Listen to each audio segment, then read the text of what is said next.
হলো গতকাল রাত্রি 11টা সাড়ে 11টার সময়ে শীতলকুচি থানার অন্তর্গত ধরলা ব্রিজের কাছে আমাদের যে রুটিন নাকা সেটা চলছিল।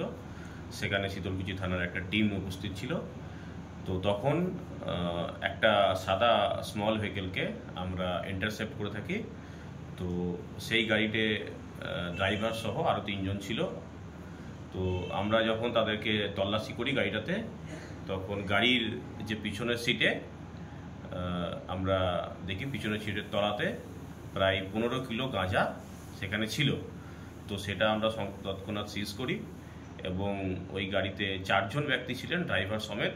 তাদের নাম হচ্ছে রাজু শর্মা এবং সোনু শর্মা। এদের বাড়ি বিহারের সাসারাম। আর বাকি 2 জন ছিলেন শীষনাথ যাদব এবং সোনু যাদব।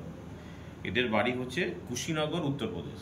এই 4 জনকে আমরা অ্যারেস্ট করেছি এবং এনডিপিএস অ্যাক্টের আন্ডারে একটা কেস রেজিস্টার হয় শীতলকুচি থানাতে। আজকে তাদেরকে কোর্টে ফরওয়ার্ড করা হয়েছিল এবং কোর্ট তাদেরকে 8 দিনের পুলিশ হেফাজতের নির্দেশ দিয়েছে। স্যার, কোথা থেকে কোথায় যাচ্ছিল কি জানেন? প্রাথমিক তদন্ত করে আমরা জানতে পেরেছি এরা দিনহাটা থেকে আসছিল গাড়িটা এবং তারা শীতলকুচি ধরলা ব্রিজ হয়ে শিলিগুড়ির দিকে যাচ্ছিল।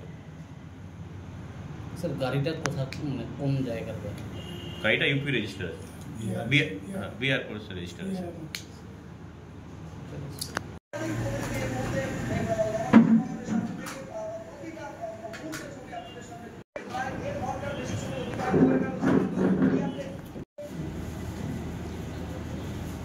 পিছনে চলে আসে, কেন চলে আসে?